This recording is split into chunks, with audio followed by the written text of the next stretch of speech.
Hello and welcome to another episode of the Flashback Cartoon Hour. I'm your loving bald host with the most from coast to coast, Nick Retro Man Lascola. And joining me today is Mitchy. Say hi, Mitch. Hello, everybody. And for our newcomers, our new listeners, if you will, we are a podcast that watch, rates, and reviews classic cartoons, and we give our little fun facts and opinions about it. But that being said, today we have the privilege of going over Chuck Norris, Kommandos. Chuck Norris stars in Chuck Norris Kommandos. And I'm going to let Mitch jump off with this one. But, dude, before we do get going, I just want to say, hell yeah, bro. I'm so glad you agreed to this because it's really hard to get the other Goon Squad members to do anything in the 80s that's not anime related. I'm not getting Santi to sit down and watch this show. You know what I mean? I mean, it was an easy one. I mean, we all know Chuck Norris passed away a month ago or R.I.P. So, dude. it just feels right to go in and kind of do almost Nick yeah, and I did a little honor, an homage episode. But then we were like, you know what? It's a short series. We might as well get into it. And and we've been posting clips on all the socials of us watching that first episode, the Deadly Dolphins, which was so funny that we were like, dude, there's only 5 episodes. Let's just bang out. Let's just do a real episode on it. Whole series on it. Yeah, dude. Yeah. So I'm excited. Yeah. So I guess we'll jump right into it. We'll just give a quick background for it. So, Karate Kommandos is an animated series that aired, in 1986, and it was produced by Ruby Spears, which it's a well-known studio, not only for creating Scooby-Doo, but a bunch of other Saturday morning many content. that we have actually covered here on the Flashback Cartoon Hour. You said Captain Planet and a few others as well. Yep, it's a distinct look to it.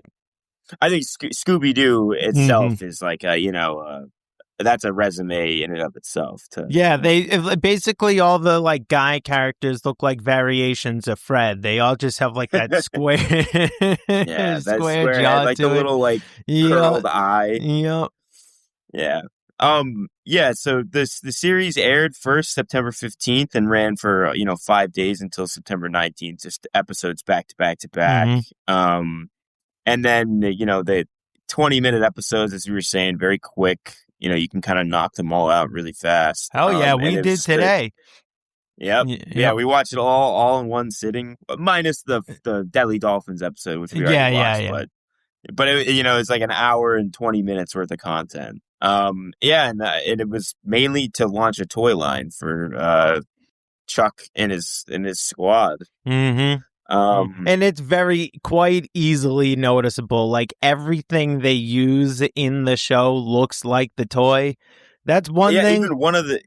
Even one of the episodes has the toy figures of them. Oh yeah.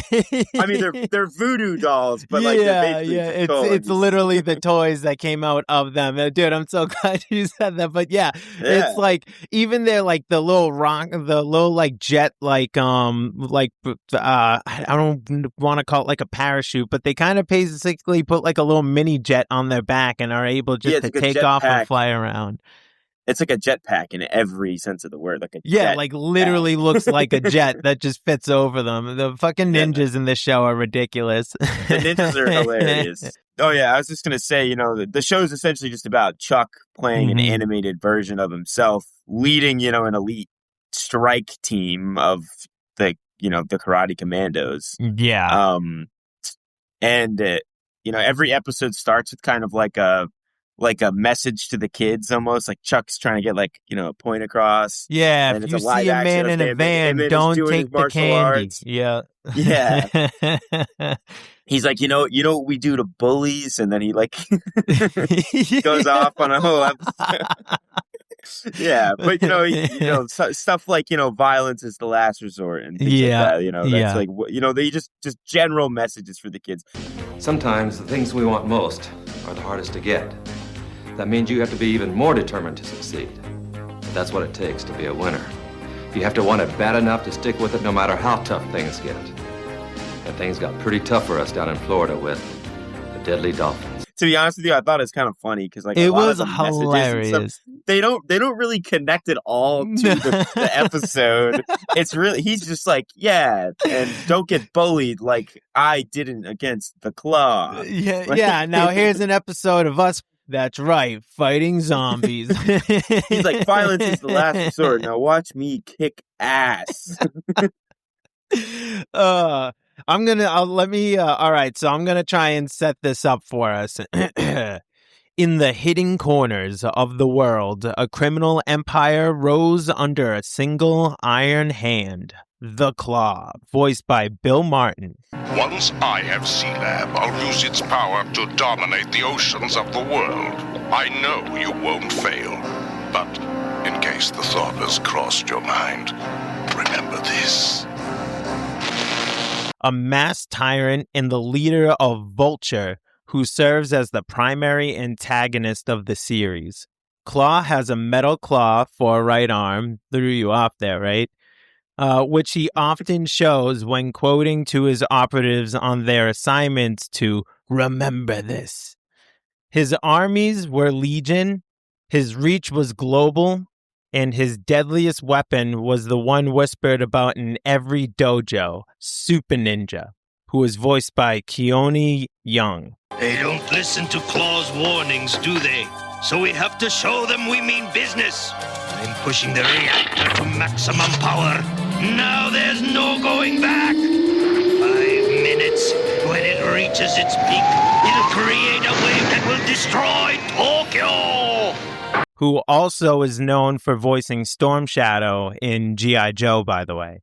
He is a master of every forbidden technique, a phantom who moved like smoke and struck like lightning. To counter this rising darkness, a covert strike force was assembled, a team so improbable it could only exist in the 1980s. Led by Chuck Norris, a man so powerful that he doesn't have plot armor. Plot armor has Chuck Norris. Amazing. You got to get a couple of Chuck jokes in here. I couldn't resist, dude. Absolutely. But all right, Mitch, I'll let you go into the team. Sure. All right. So, what do we got? A team of 6. So he is, including Chuck, there's a team of 6 people. And the first one is Pepper, voiced by Kathy Garver. And the dolphins are responding as well. She's the teenage prodigy whose mind was sharper than any blade. And then the next character we got is Reed. Not hungry? You really are worried about too much. Voiced by Sam Fontana, who's Chuck's humble apprentice, who's learning the path of discipline under Chuck's watchful eye. There's Chemo. It takes more than a pack of rats to bring down a tiger. Voiced by Alan Oppenheimer, a.k.a. the voice of Skeletor, which we all know and love.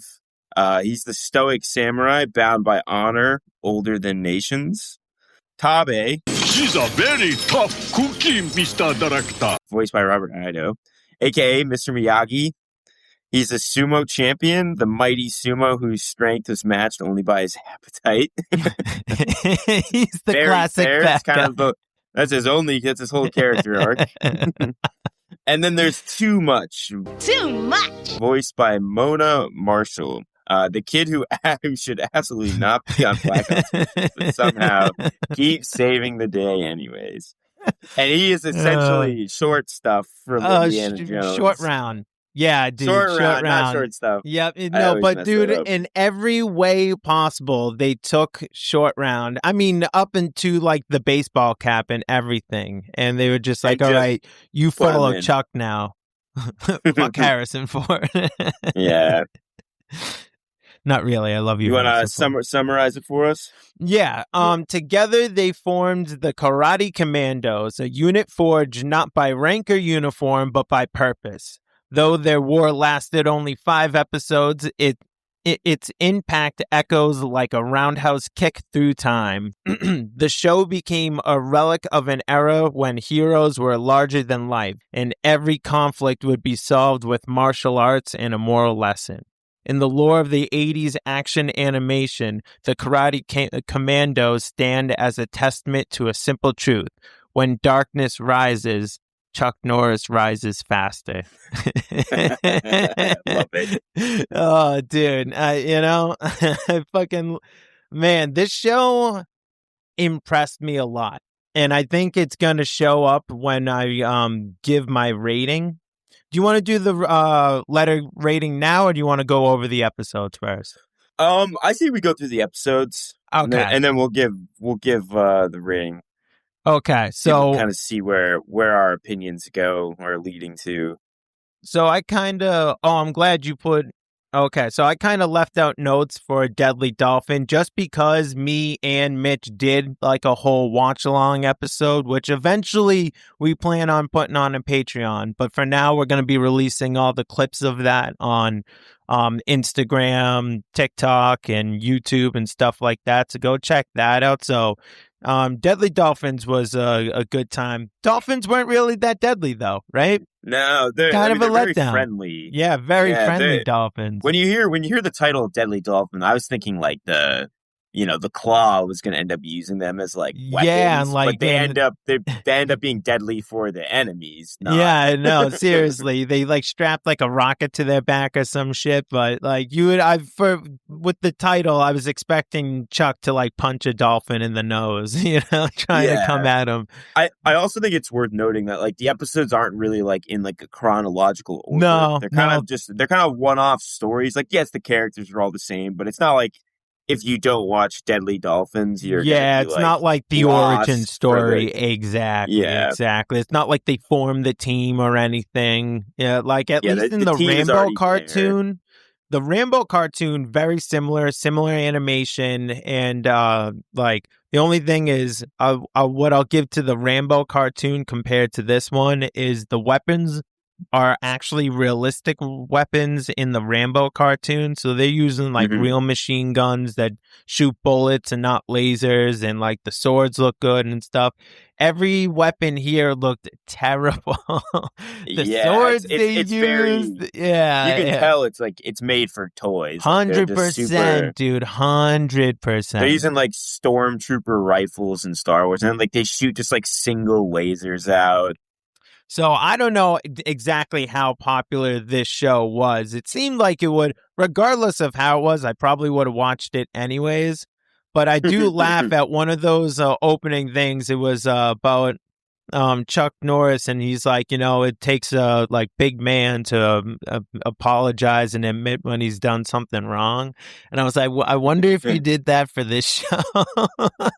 Yeah, it's like we all make mistakes, something like that. That was the whole. Yeah, I get what he was trying to do. It was a nice try. He's Chuck Norris, so regardless, it's a win. Yeah, and it's like, come on, Chuck. We all know you've never made a single mistake in your life. Never. This show was mistakes make you. Exactly. You don't make them. But that being said, I'll go into episode 2, which was Target Chuck Norris. This is basically Chuck gets a bounty put on his head. And there's a couple of really fun scenes, like one of the first one leads to a car chase scene where he's in a red Corvette, and this Corvette's basically like a speed racer car, or we actually just did an episode on this 80s anime OVA thing called Riding Bean, and this guy also had a red Corvette that was like souped up and can shoot shit out the side of it. And like at one point, dude, I mean, the blade looked terrible. It just looked like a gold disc that was like circle and shot out, but it ripped the car up behind it. Like it ripped it up where I was like, oh shit. I think in my notes I put down like Batmobile style, 100% stuff. Yep, except he's cooler than Batman because he's like, nah, dude, I got a fucking Corvette. Like James Bond style, 100%, definitely. Drop James the Bond. oil out of the back of the car, like. Oh yeah, that's great. That's great. So, that they're doing the car chase. Claude, at one point, basically the ninjas who constantly attack the team every single episode, whatever setting they're at, they fail and they don't kill Chuck Norris in the beginning. So they like have to go back to Claw, and one guy's sitting at the table and he's like, yeah, I'm sorry, I didn't do it. And he's like, ha, ha, ha, hits a button. And this dude died, right? Like they shot him down the seat and that's it. You just like hear a scream as he's like shooting down and some Dr. Evil type. Yeah. It's like Dr. Evil-esque, like. Yeah. Claw, please let me try again. I'll do anything. I don't think so.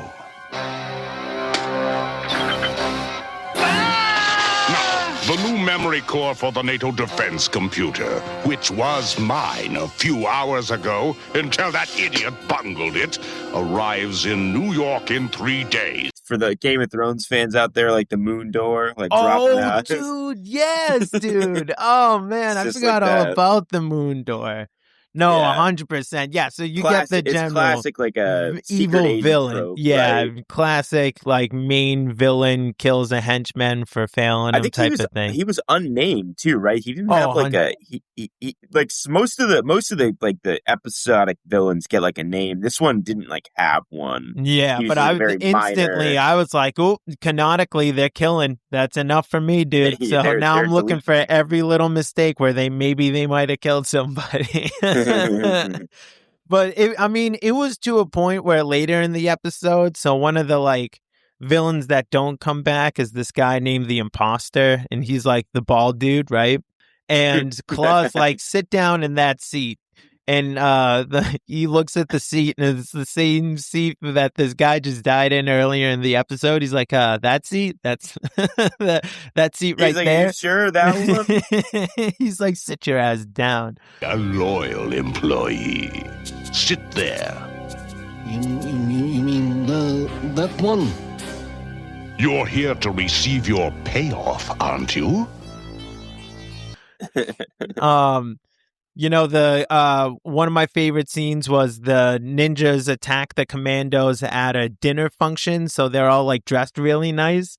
And the ninjas throw like a bunch of ninja stars at Tabe. And which I'm going to have to look into that, but I feel like they were trying to say Tubby in a way with Tabe. Yeah, maybe that's just me being a dick, but I don't know. I'm getting that. The play on words. Yeah. So, but he blocks these ninja stars with the ham, and he says, "That's one way to tenderize it." That's one way to tenderize it. I was like, oh my God. Oh, fucking killed me. Okay. Another scene. Real quick. Sorry. Tabe, it means, it's the stem of the Japanese verb to eat. Oh, so I wasn't far off. No, yeah. It's definitely a play on words for sure. Tabe's whole thing, right, is he's just always hungry. Always. He's a big sumo wrestler, and he's got immense strength, too. And he's always bashing, like, villains together. But, so another thing was with the final message with the bullies, like we had just mentioned, Chuck goes, remember, kids, a bully is no one to be afraid of because the bully is nothing but a coward. If a bully was really brave and wanted to show how tough he is, he wouldn't pick on someone smaller than himself. He would find someone bigger and tougher than he is to pick on. Now, when's the last time you saw a bully do that? Well, catch you later. And it always ends with him just like punching the bag in the dojo, dude. You're like, yeah, like actually brilliant. Destroying it too, like hitting it hard. You're like, oh shit. I think there was one of the other ones, I think in either episode 4 or 5, where at the end he's doing like the little like machine. And I was like, oh, that's definitely the one we used to see in the infomercial that he used to do from like way back in the day. Yeah, that was one of the funnier ones. And most of the time he's in like, the robes and stuff with the belt on. But that time he was just in like short shorts and like a t-shirt. He's working out. But I'll let you go into the episode 3, Terror Train. Sure. Yeah. So episode 3 is titled Terror Train. So essentially, this episode kind of starts out with Chuck Norris approaching I think he's like a Japanese businessman or something. His name is Mr. Yoshi. And he has this laser robot that's like new upcoming technology. And, for obvious reasons, the Claw really wants this technology, which you come to later find out he's going to use to attack Tokyo. Yep. They don't really explain why he wants to attack Tokyo, but, villain's gonna villain. Yeah. I assumed it's a giant robot, and they wanted to do that whole classic, like, Tokyo's under attack but by then it was just giant. a little tiny. Yeah. It's like a Dalek. When I saw that, dude, I was like, oh, womp, womp. Yeah, wrong. So anyways, yeah, so the Claw and his the Claw sends, Super Ninja to get this robot, as well as the new kind of I guess villain of the day, Mr. Takano, who's like this albino guy he's just kind of hired gun. But yeah, so essentially they're on this boat, they get attacked, and then Shorty gets taken. Yep. Too much. Too much. Yeah, too much. Might as well, dude. Yeah. Short round. Just call him short round. Yeah, short round. Once again, I mean, it's kind of like almost a trope in this show. Like, he gets kidnapped taken, a lot. Every episode. Yeah, it's like why keep bringing this kid along? He's scrappy dude. He's the scrappy dude, bro. He's like, I'm gonna he wants to fight everybody all the time. He thinks he can beat everyone. Yeah. So too much gets taken, and then one of the highlights of this episode is when Chuck Norris pursues, and then he basically like runs up and like takes this guy's motorcycle, and the guy's like, "Hey, that's my bike," and he goes, "Sorry guys, this is an emergency. I'm Chuck Norris," and he just drives off. It's like, sorry guys, I'm Chuck Norris. He just leaves. I'm gonna play the voice clip of that. That's my bike. Sorry, guys, this is an emergency. I'm Chuck Norris. Yeah, no, it's like one of the funniest parts. I immediately wrote that down. I was like, that's an absolute banger quote. Literally one of my top three. The next, quarter of the episode is spent, like, Chuck Norris is chasing the guy down, and he eventually gets, Too Much back and saves him. And, Mr. Takano failed, essentially, so he, it pans over to him. He's getting reamed out by Claw. And then another kind of highlight of the episode is because Mr. Takano is like this albino villain, he has, like, light sensitivity with his glasses. And the Claw's like, you failed me. Like, she's like, take off your glasses for punishment. Over video chat. They're doing it over video chat, too. He pulls off his glasses, and the Claw just blasts like overhead lights through the screen. He's like, I won't do it again. I'm sorry. He's like, I'm a villain. Sorry, I failed you, Claw. I hate that word. You know what I do to people who are sorry. Take off your glasses. But Claw, my eyes, I can't stand the light. Now.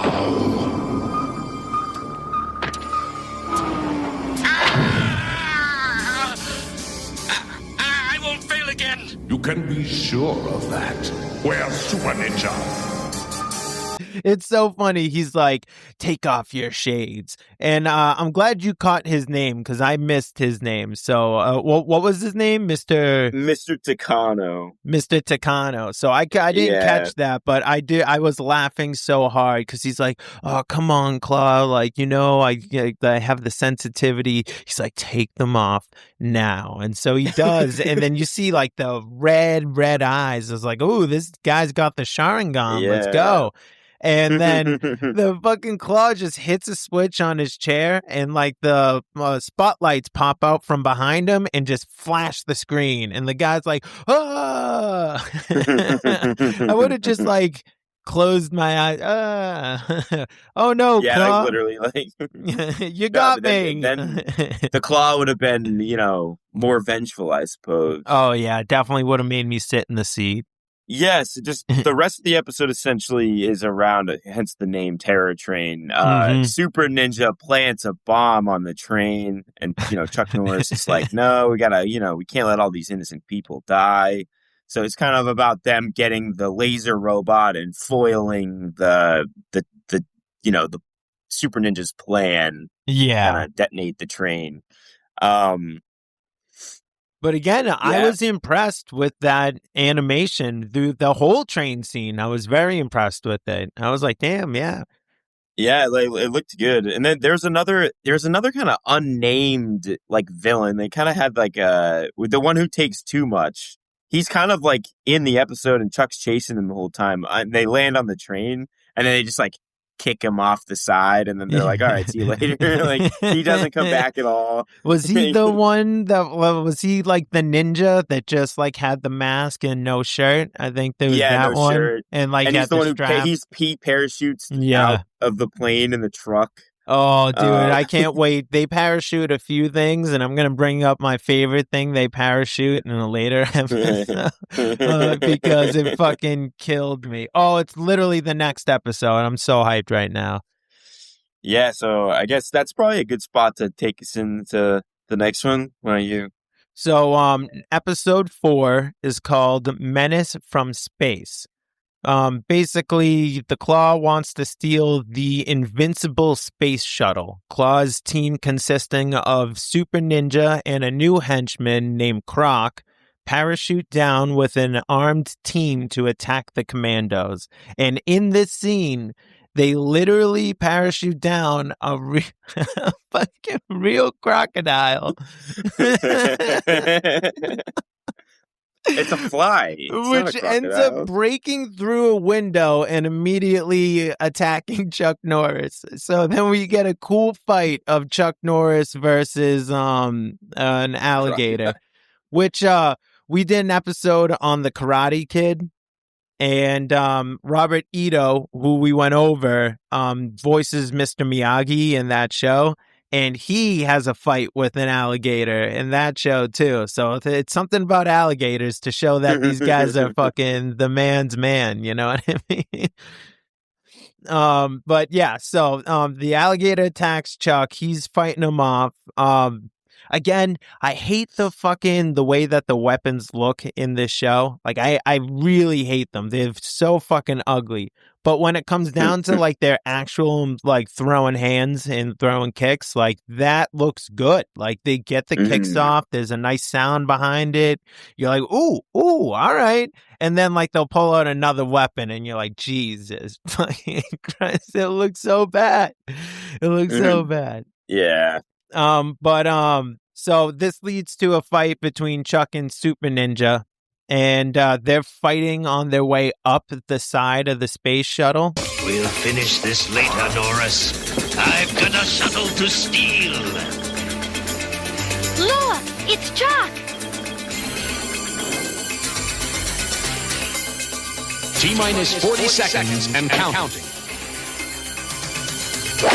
I told you I've got things to do. T-minus 30 seconds and count. And Chuck literally, actually, I'm impressed because with this, Super Ninja, like, actually won this fight. And as he knocked Chuck down, Chuck says, you won the battle, but you won't win the war. And I was like, ooh. I was like the only time that you see Super a Ninja, win. like, wins. Yeah, because he loses a lot. And like Claw actually is like, I think Claw hates Super Ninja because like by like episode 3, every time he talks to him, he's just like, you fucking lose. Well, it's funny because in this episode, Super Ninja, so before this fight starts, he goes, oh, like Chuck, I've been waiting a long time for this, but it's like in the last episode, they also like just go at it. So it's like, how long have you really been waiting for this? It's like when they wrote it, right. It's like not a continuous story. I get that. I just thought it was funny when he's like, I've been waiting forever to fight you. It's like, really? You guys seem to go at it quite an awful lot, you know? Yeah. I was like, you guys fought on the train too. It was a fucking great episode. Just that whole fight all the way up through, and then they actually got away with the space shuttle. And so, like, Claw is basically threatening the president, and he's like, "I'm gonna use this like spaceship that has this like incredible laser just on the back of it." and we're gonna like blow up the dam. We're gonna attack the different city capitals unless you pay me $10 billion. So somehow, some way, it was $10 billion for each city capital too. It wasn't even He really upped the ante. Yeah, okay. I didn't catch that because I was like, that's, I mean, 10 billion's a lot, I guess, but I mean, that's even better because you get one for each. And then, but I was like sitting there and I was like, wait, so did he actually blow up a dam, or was that just like a, hey, this is what could happen? It looked like Hoover Dam in the video. It did, so yeah. Like, imagine, yeah, I mean, he would have killed millions at that point. Oh yeah, casually blowing up Hoover Dam, like yeah, and like I think the whole region would be out of power, like. And so somehow, some way, our boy Chuck makes his way into a single manned rocket and shoots himself up into space and immediately gets shot down before he gets to the spaceship. But before he does get shot out, he like ejects himself in a full space suit. But mind you, he just grabs a fire extinguisher. He's like, oh, I'm gonna need this. And then he just floats himself over to the space shuttle and then just hops right in, and then goes and does he fight Croc on the space shuttle? Oh, no. No, he fights Croc before. Okay, so time out. I hate when I have to do this, but we're going to reverse back because in order to find out where the spaceship was up in space with that final battle, the team had to go hunt down Croc at like his home base. And I do love this. One of my favorite moments was this moment was at one point, the team is completely surrounded by crocodiles. And Too Much picks up like the smallest little twig with a couple of leaves off of it. And he goes like, let me at him. I'm going to like, he's going to do something to a fucking swarm of crocodiles. Looks like the cast of Wild Kingdom.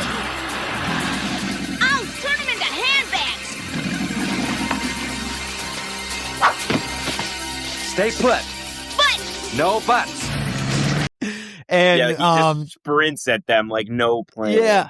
Chuck just snags them, picks them up, and hucks them all the way over to land. Because like they're all kind of standing out in the water surrounded, and he just hucks them right into a tree. And Too Much is like, man. He's like, stay up there, don't move. Yeah. He's like, you stay there. And he's like, oh man, you don't let me do anything. And then obviously like the team quickly disperses. Every one of them throws hands with crocodiles, and it was crazy. Like they each 1v1 a croc. Yeah, in fact, Tabe does too. He just like fucking starts wrestling them, and even Chuck was like, "Whoa, dude, I'm pretty impressed." And he's like, "Yeah, they didn't call me champion for nothing." Nice throw.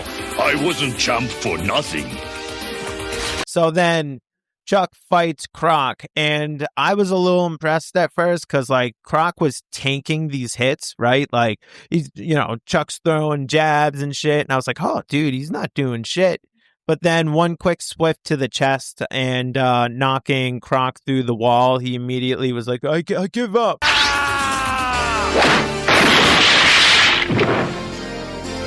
You win.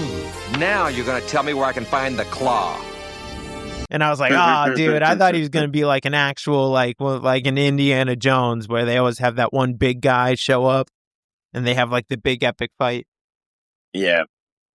But so Croc is definitely an interesting one for sure. Yeah. A little bit of a letdown. I thought he was going to be a little bit tougher. But the fact that he was like, I give up. I was like, oh, fucking pussy. That's kind of all of like the one-off villains. They're all like, they get defeated rather quickly, and then it goes back to Super Ninja, goes back to Claw, right? Yeah, but I get it. Like, it's a half hour, 20-minute show, whatever, like you got to fit it all, like, and get them to the final. And so to flashback forward, now we're back in space. Chuck just made it into the space shuttle, and now we have that, like, I forget how that one actually ends. Hold on. So they duke it out in the space shuttle. Okay. But I forget how, like, they How does he kick him out of the space shuttle? Is my question. He kind of beats up Super Ninja. And so the goal, they're fighting over the button, the laser button. Right, and then Chuck kicks, like he beats up Super Ninja, and then Super Ninja escapes through like an escape pod, basically. Okay. All right. Yeah. Okay. That's right. But it's and so that fight scene's pretty cool. They're kind of like it's like the low gravity fight. Yeah. So they're like fighting on the space shuttle, and Chuck's like throwing ninjas everywhere. Yeah, and, dude. He even like states when he's like, I like the close quarters of this, and he just like fucks up all the guys sitting at the control panel. He just fucks them all up. The crew on the spaceship too is they were kind of like imprisoned, but they start to kind of help out. Like when Chuck, that's right. Yeah, because they open up the door and they like swipe that one dude. That's right. Okay. Yep. And then, thank you, bro. Chuck's about to go after Super Ninja, and then the crew's like, "Nah, like he's gone. Like just you'll never make it." Basically. Exactly. So it ends with them basically just re-securing the space shuttle. Yeah, and saving the prisoners, which so good one. Definitely one of my top ones. I like that a lot. Yeah, I was a big fan of that episode too. I think the last two, honestly, and I'll let you go into episode 5. Yeah. Then we can talk about our favorites after that. For sure. So episode 5 is called Island of the Walking Dead. And this one kind of reminiscent of, like some subtle zombie, like kind of horror, like not horror, but like, when I was messaging voodoo creepy island. Yeah, it's the voodoo. So just to like clarify what kind of zombies they are, because there's 2 kinds of zombies. There's voodoo zombies, and then there's always like the virus zombies. This is voodoo. It really, I was messaging you and I said like this really gave a feel of like what if Chuck Norris was on Zombie Island that Scooby-Doo went to. Scooby-Doo, yeah. You know what I mean? But this is like before Zombie Island, too, wasn't it? Yeah. Like Zombie Island was much later. Maybe they were smoking weed somewhere and he was like, bro, what if we did that Chuck Norris episode? But put Shaggy and Scooby on there, man. What's the trapper's name in that? Like the one that they're afraid of, but it's like he's a good guy. In the movie, in the Scooby-Doo movie? In Scooby-Doo. Isn't there like so there was the fairy guy, the Jacques, who turns into the werewolf. Yeah, is that who you're talking about? Yeah, I feel like Chuck kind of looks like him a little bit. Yes. Like just like the same hair color and everything. Oh, like, obviously, okay. The fisherman that they're afraid of is Snakebite Scriggs. Scruggs. Scruggs. That was it. Yeah. That was it. Yes, dude. He looks like him. He was our favorite character. We S-tiered him. Snakebite Scruggs. Oh, dude, fucking good, great movie. Yeah. All right, so getting into the breakdown of the episode, Claw steals a satellite, which is like, it's controlling the world's communications, U.S. military and all the higher powers. This satellite handles communications for every military installation on the globe. Satellite maintaining coordinates, stable and on track. Everything from soup to missile launches, huh? And so basically, Chuck's got to go figure out what's going on. So they find their way, the main island that they're using as a base. Claw and kind of this new like villain of the day is like this voodoo guy. Yeah, dude. Shaman voodoo master, is that his name? Yeah. No, I just they call him they call him Shaman. They just call him Shaman, but he's the voodoo master in the episode. Yeah.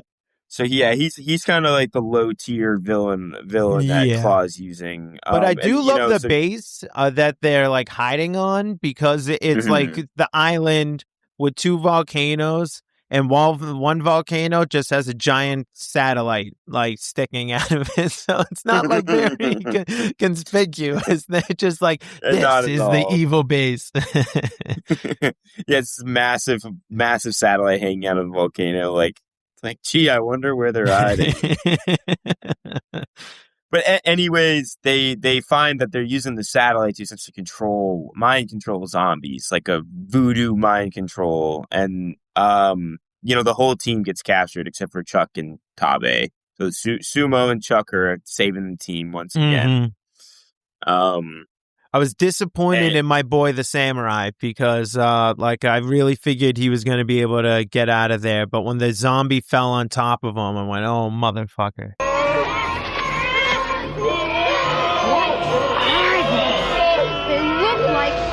People. They are. They're zombies. We're getting out of here. Too much. He didn't even feel it. But just keep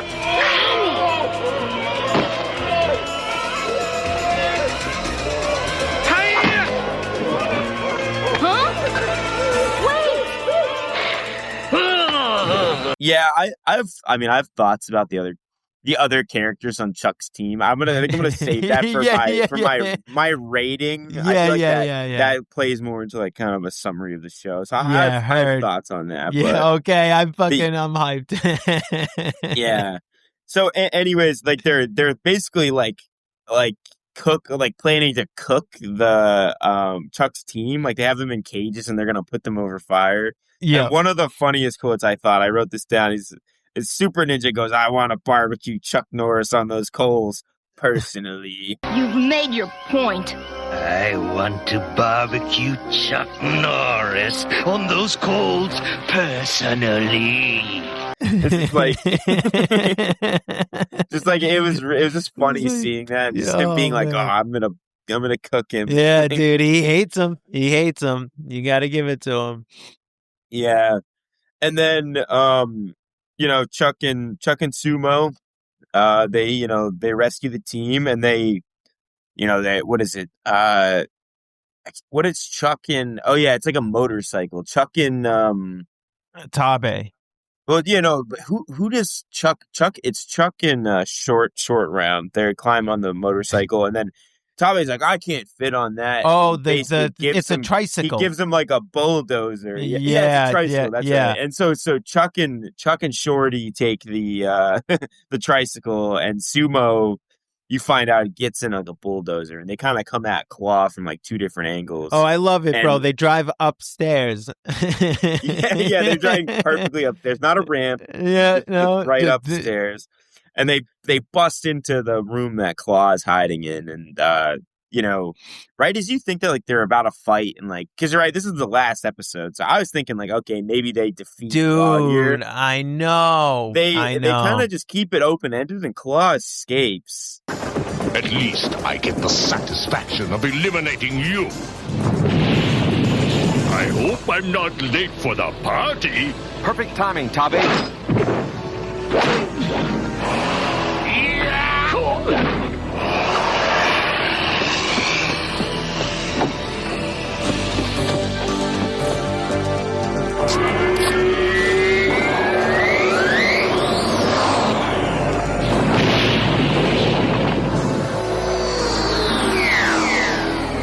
Claw, forget it.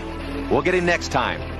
They really hyped it up, like he stuck his claw out, like he was about to like and be like, "All right, dude, let's fucking tussle." And I was like, "All right, bro, we've seen Super Ninja so many times. Let's see what Claw can do."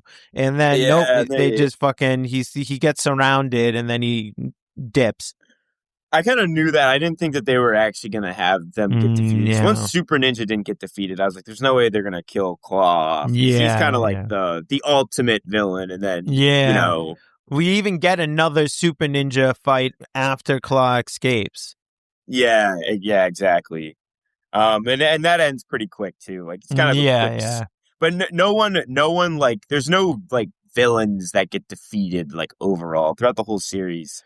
It's kind of like it's almost like they were planning on making more episodes, and it just didn't happen anymore. Yeah, they were just really trying to just get a bag with the toys, and then it doesn't feel like a finished. You can't really call it a mini series because it doesn't feel like a finished series in general. You know what I mean? Yeah, there's not like a conclusion. Like I like Super Ninja. I like the Claw. There's just not really like a conclusion to it. They're just the Yeah. villains there, Yep. and like each episode, kind of they deal with more of like the villain of the day rather than the Yeah, because like I really thought Super Ninja was gonna be my favorite villain.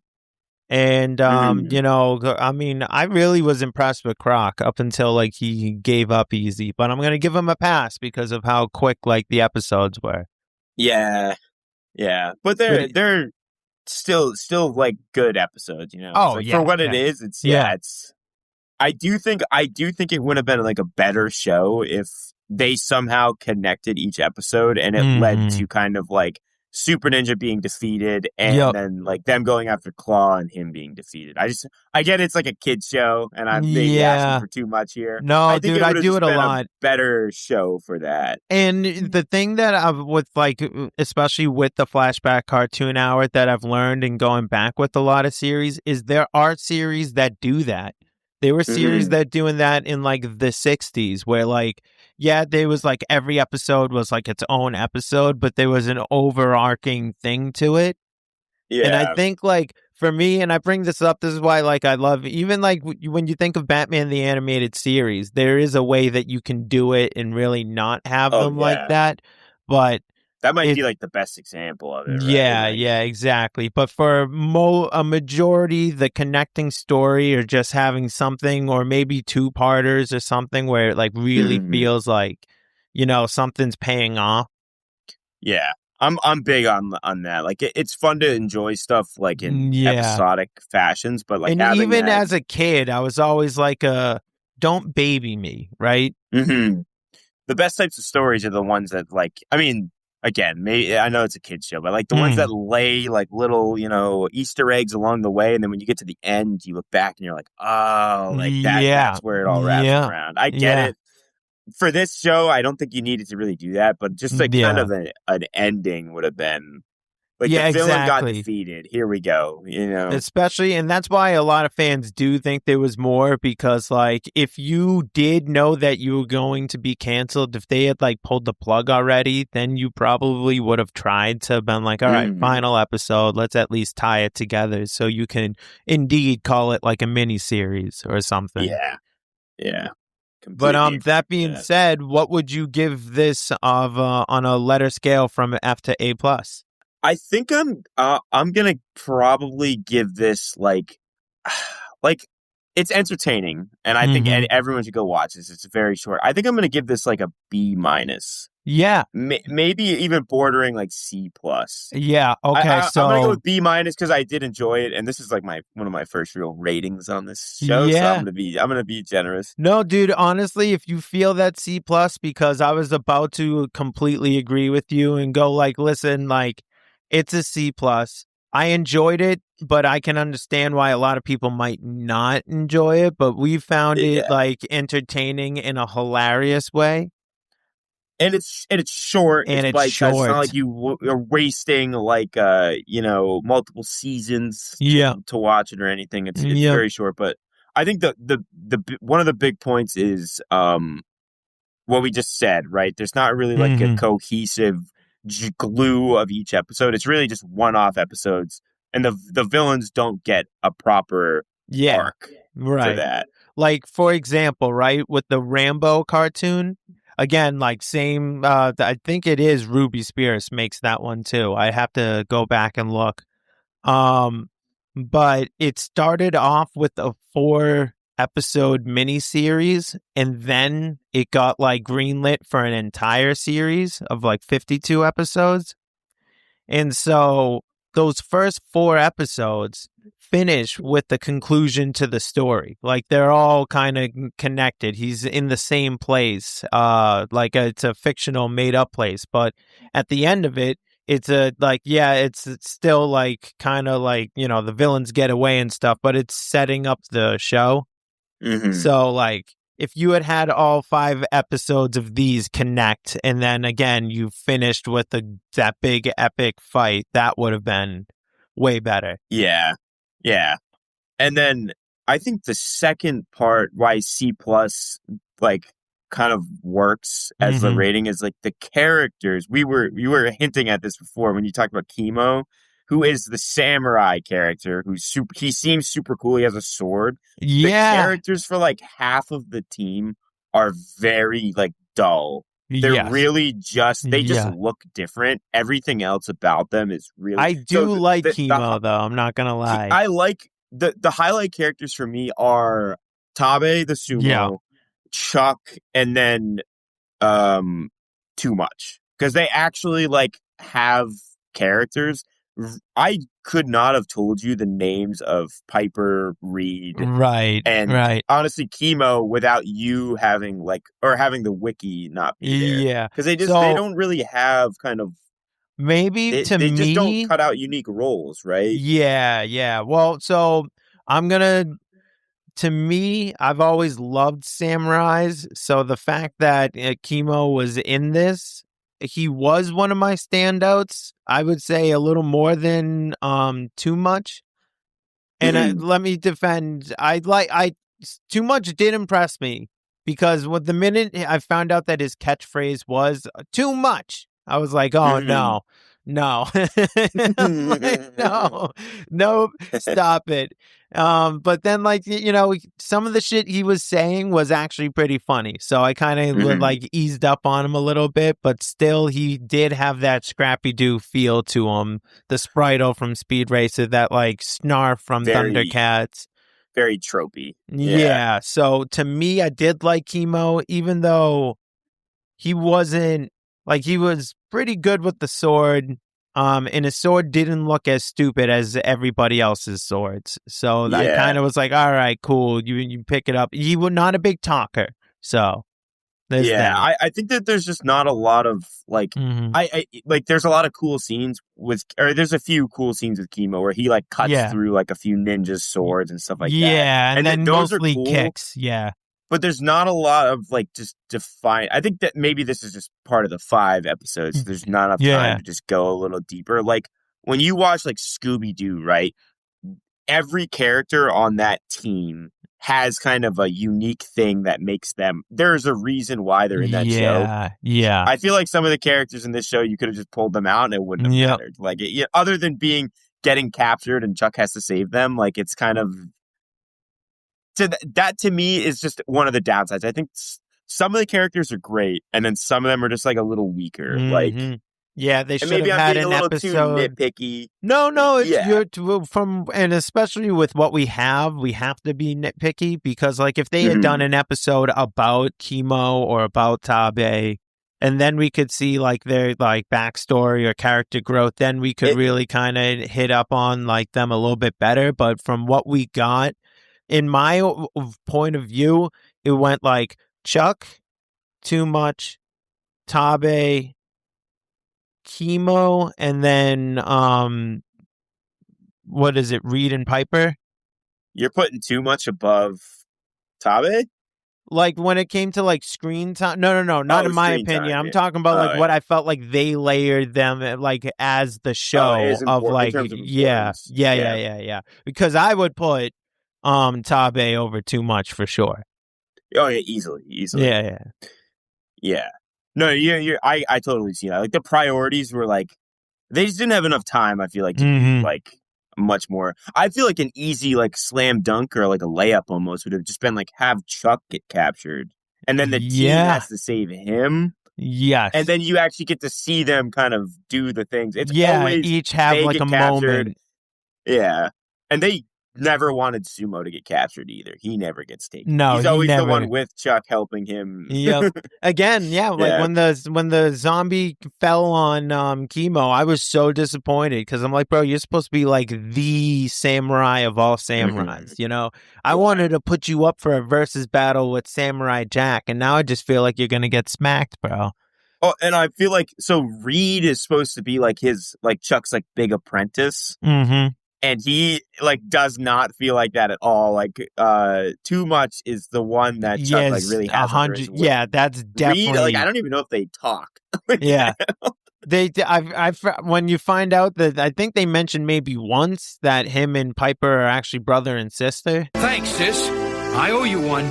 I think like one time where like she falls down and Pepper falls and he goes, "Sis, are you all right?" And I'm like, "Oh, okay, that's never been established." That's never been established. Yeah, I mean, it's just kind of so when we say C plus, like it's an enjoyable watch, right? Yeah. But if you look a little deeper, I think characters could have been just a little bit better. It would have made it much more entertaining, and then the cohesion of the story, and then that quickly brings it from a C plus to like an A. I get it's only 5 episodes. Trying to make a quick toy bag. And I would have been the toys in the comics that sold from this actually did pretty well. The Rambo cartoon, I guess, blew it completely out of the water, and they got released around the same time, which is like, I guess, kind of understandable. But the toys were pretty good, and then there was a decent comic book run that aired from this. So I guess there is like, at least you have some kind of a continuation for the fans who are the fans of this show. Yeah.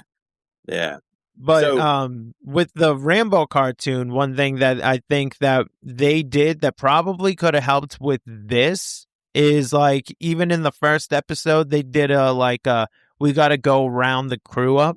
And maybe if you saw like what these people were doing before, like as they got like recruited to join the Karate Kommandos kind of thing. Instead, like episode 1, it's already established. They're all together. You're just in that world now. Yeah. No, yeah, I completely agree. Fun. It's a fun watch though. It's not a long watch, so it's not like you're bored. You could obviously it's episodic too, so you don't have to watch it like in one sitting. But very easy to do. Yeah. Overall, who would you say is your number one favorite character? So my favorite, I mean, are we excluding Chuck? Because like I feel like Chuck has to be. Okay, maybe do top 2. Okay. I think we're both gonna say the same things probably. Okay. So I mean, it was Chuck is obviously number 1. And it was I'm not gonna lie, it's kind of a battle between Tabe and Chemo, but Tabe has more of a personality and is funnier than Chemo. But Chemo has like some nice kicks, and like I said, when he gets to battle, he's quick with it. Like when he's cutting the spears and they're like, "You missed," and he like clicks his foot on the floor, and then their like spear falls apart. I was like, "Ooh, all right, okay." Yeah. So for me, it's Chuck. Chuck is number 1. He's got the best character. It's actually a tie between Sumo and Tabe. Sumo and Super Ninja. Oh, okay. So we're doing villains. Okay. Yeah. I thought we were gonna do all the characters. Ooh, I think I'm Super still Ninja gonna stay. Like, he's not really that effective at what he does, like at all. But when they fight, you're kind of like, his voice actor he's got a good voice. Like he's just really like over the top, like hates Chuck, and I kind of like that. It's like, yeah.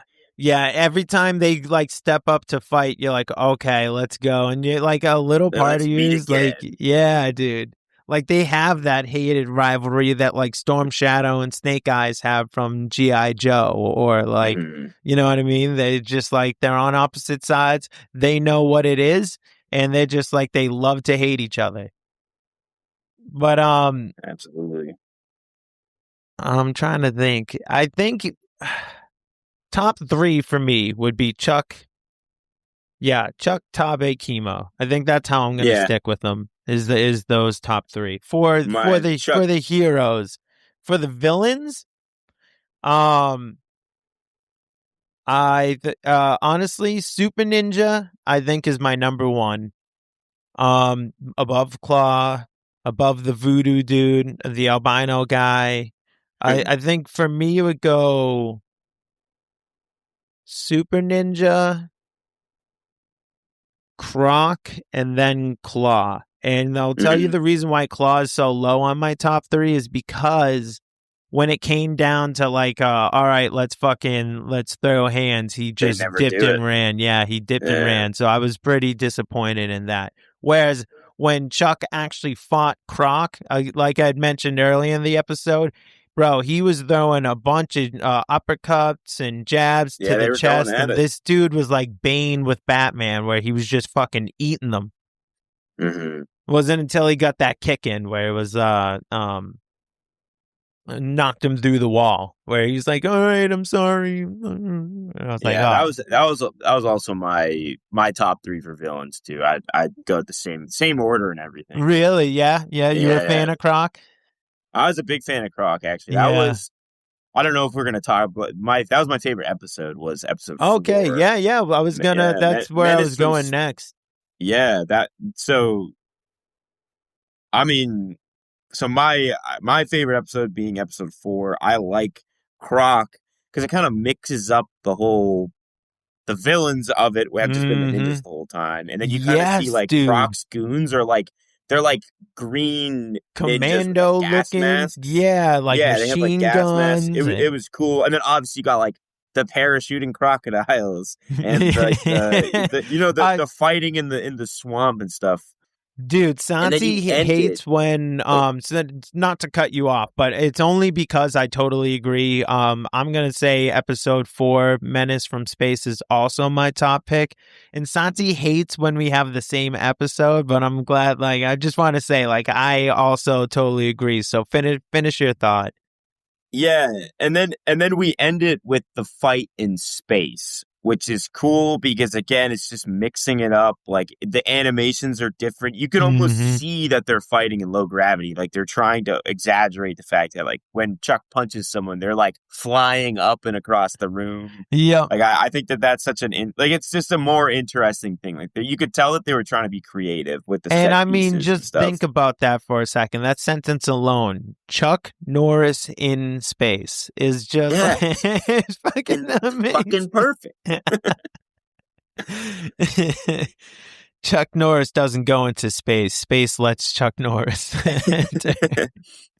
It's what is it? Space doesn't suck the air out of Chuck Norris. Chuck Norris sucks the air out of space or something. Yeah, Chuck Norris blows his own air in space. Also, it's funny because the part in the beginning with the parachuting crocodile, the president or like someone is sitting there and he's like, why, like, there's not a fly couldn't even get through like these defenses. Nobody's going to attack this base while I'm in charge.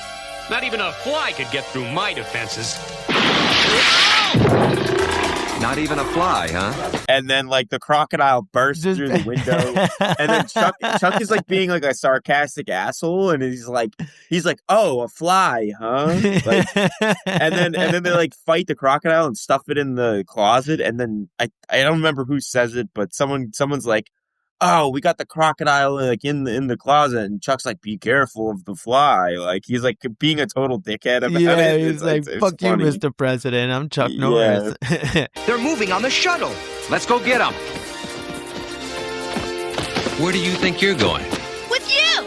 I've got a better idea. You stay here with SWAT and see that fly doesn't get out of the closet. I'm Chuck Norris. This is an emergency. I'm Chuck Norris. That's the best quote of the whole show. Oh, 100%, dude. 2. And I'm so going to play that voice clip, too, when I edit this in post. But such a great episode. What would you put as your... might as well just do, like, the ranking of the 5. Okay. I think number 4... Then number 4, Menace from Space. Number 5, Island of the Walking Dead. Yeah. I'm gonna say episode 1, Deadly Dolphins. Episode 3, Terror Train. Episode 2. Episode 2 is my. They're all kind of of a similar essence, so it's not like a set in stone. Yeah, let me see. So I know for a fact you have me on the same for the first 2. My number 1 is Menace from Space. My number 2 is Island of the Walking Dead. Just because, again, when like the underling is actually like memorable, that's kind of cool. I liked the shaman. I thought he had a cool design, and the way that they were fucking everybody up with that. Deadly Dolphins, I feel like it like raises up in my opinion just because me and you had that experience of watching it together at the same time. And so like I have like that, like I love Deadly Dolphins, dude. Yeah, it's just a memorable, like it's nostalgia even though we did this like a month ago. Yeah, seriously. I know. I can't believe it's been that long already. And then, so now the final two, Terror Train, which is episode 3, and episode 2, Chuck Norris. That's where I'm like,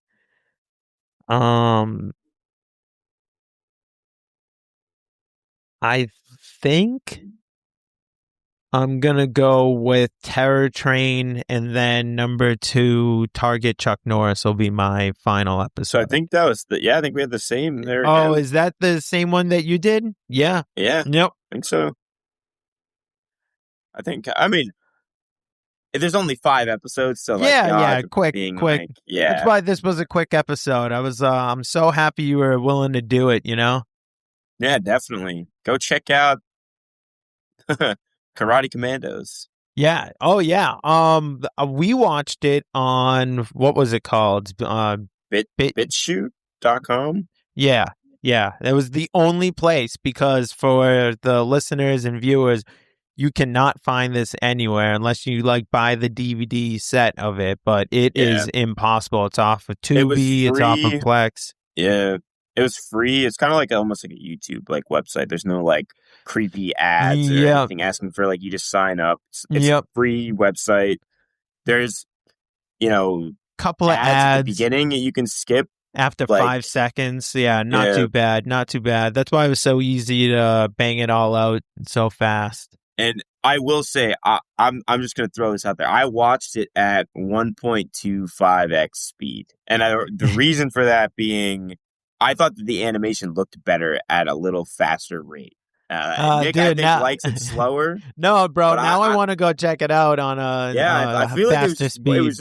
It was more like the fighting was just more cohesive. Intense, maybe it's like TikTok brain. It's like TikTok rot or something. Yeah. No, I mentioned it to you. It's like the Japanese animators literally have that as like their like technique, is when the fighting goes and like everything speeds up and stuff. So I think speed and fight scenes just always work. Yeah, the dialogue, it wasn't like the dialogue was like coming out super fast. Like it's only 1.25. Exactly. I'm not saying go watch it like double the speed. Yeah. Right? 5 the dialogue times. wasn't like it was. Like bullies. Bullies end episode. Yeah, no, it was good. But I mean, like, I think like it's definitely worth checking out. Go watch it. And check out all of our other videos are available on all podcast platforms. We have clips of the show and us doing different watch-alongs on Facebook, Instagram, TikTok, YouTube. Go check those out and give a like, smash the follow button. Helps us with the algorithms. And Mitchie, do you have any ideas of what you would like to do for the next cartoon? I think we talked about Sonic. Oh, yeah. The Sonic movie, right? Yeah, dude, the Sonic OVA. Fuck yeah, I'm excited. All right, word, dude. So on that note, guys, remember the 3 golden rules. Fight pollution, save the planet, and as always, be good to yourselves. Thank you, and have a good night. Bye, everybody.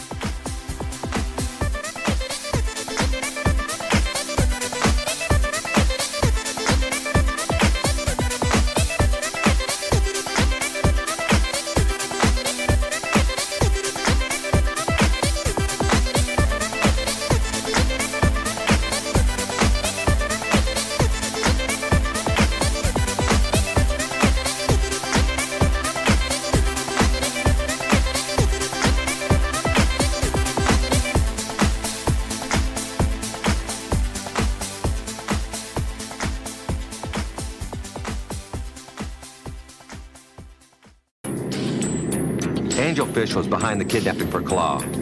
She took Sanford to a super tanker in the middle of the Atlantic. She's a very tough cookie, Mr. Director. Claw's people are using Sanford's knowledge of C-Lab so they can get in C-Lab and take over the place.